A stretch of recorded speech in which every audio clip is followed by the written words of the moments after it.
أعوذ بالله من الشيطان الرجيم. بسم الله الرحمن الرحيم. هل أتاك حديث الغاشية؟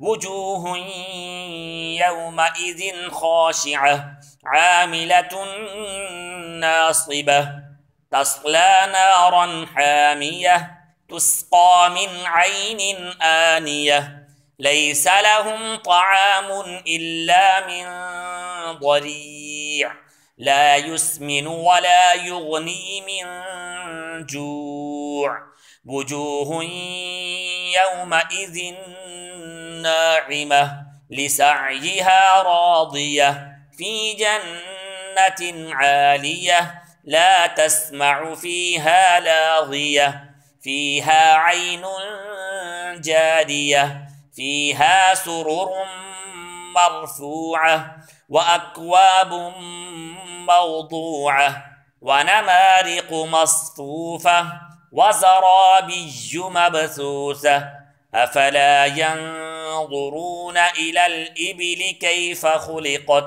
وإلى السماء كيف رفعت وإلى الجبال كيف نصبت وإلى الأرض كيف سطحت فذكر إنما أنت مذكر لست عليهم بمسيطر إلا من تولى وكفر فيعذبه الله العذاب الأكبر إن إلينا إيابهم ثم إن علينا حسابهم. صدق الله العظيم.